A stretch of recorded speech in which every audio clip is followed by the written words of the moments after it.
Today, I think you want to become a great photographer, and I'm going to give you 5 tips to be a great photographer.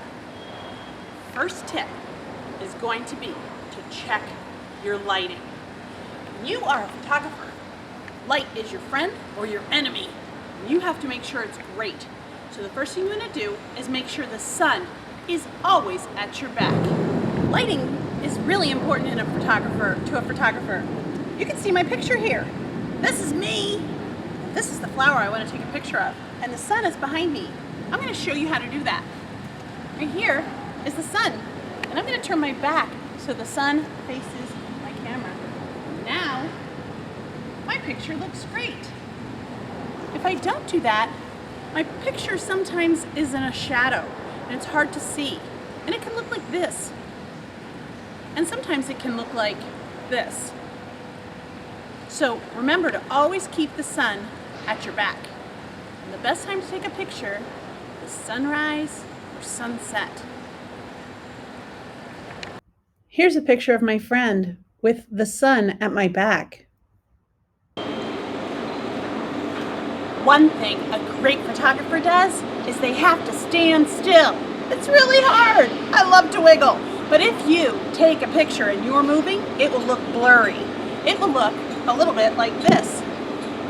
So here is what I usually do when I take a picture. I hold the iPad with 2 hands. I make sure the button is at the bottom.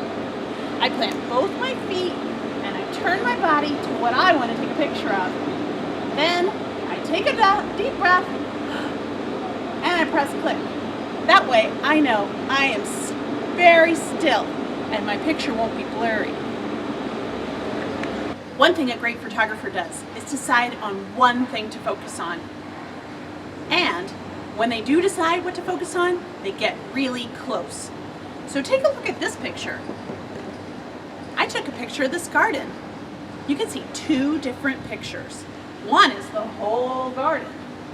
One is close up. Which one is the best picture of the flower?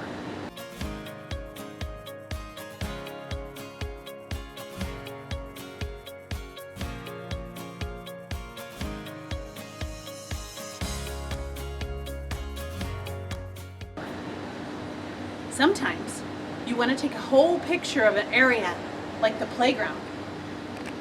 The best thing to do to take a faraway picture is to decide exactly what part you want in the center of the picture before you snap.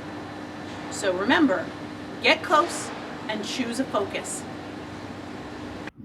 Here are my first pictures of the playground. I really wanted to focus on all the colors and things on the playground, but I'm a little too far away. Now I'm starting to get a little closer. I can start to see all the toys, the sliding board and the colors. Even closer helps me with what is in the center of my picture. Here's my best picture. The lighting is good. The colors are pretty. I found a focus for my picture. One thing a great photographer does is always ask permission.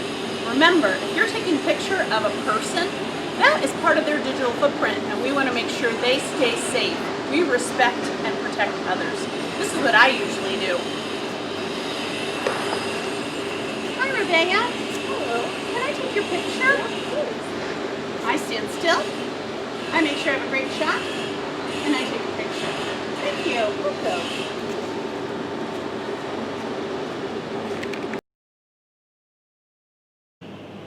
One thing a great photographer does is decide how to hold the camera. There's 2 ways you can hold the camera. One is landscape, and that's usually for scenery.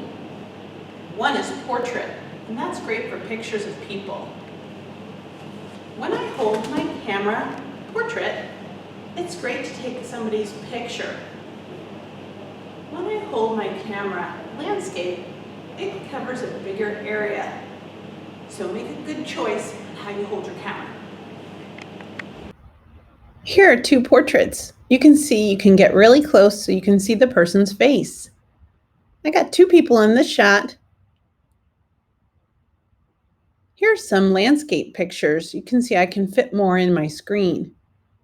And there's the playground again. Lots of information in that picture. Good luck, photographers. I can't wait to see the world through your eyes.